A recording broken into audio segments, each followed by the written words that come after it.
A key factor of well-being is social well-being. That plays a role into our interpersonal relationships, both personally and professionally. And the big key part to that is going to be first impressions. There's research done through Harvard Business School, done by Amy Cuddy, that actually looked into these snap judgments and found that there are two questions that a person asks when they meet somebody. One, can I trust this person? Can I trust this person has good intentions? And is this person capable? What are their competencies?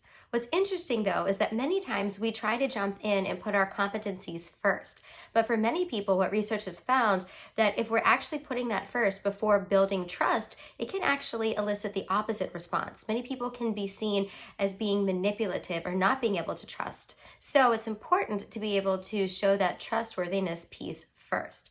How do we do that? And recognizing that this is something that takes only seconds. And additionally, we know that from research, it's very difficult to change a first impression once it's been made. So it's really important to highlight trustworthiness over competency, but still to promote both. So what are some ways to master that art of the first impression? One of the first key pieces is going to be to let the other person speak first.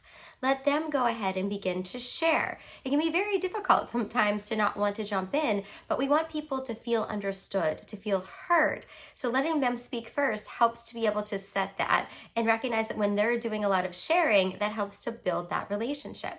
Additionally is going to be our body language. Making eye contact, listening, leaning forward into the speaker, being able to show those nonverbal forms of communication to be able to create that warmth and create that environment that is going to help to foster trust.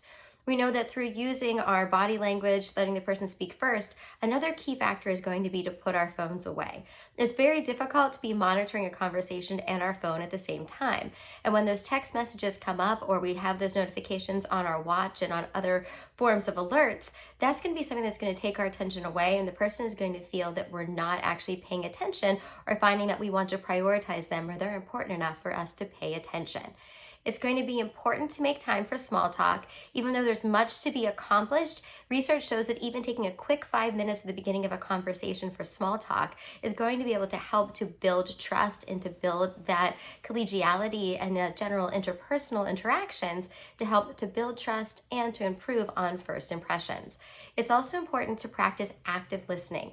When someone is sharing, to be listening to hear and to understand versus listening to respond. Many times we want to jump in because we're naturally wired to want to help and to want to fix, but that can actually hijack the conversation in a way that's unhelpful because we end up communicating that we know better instead of actually wanting to listen and to reflect back what we're hearing, to really listen to understand.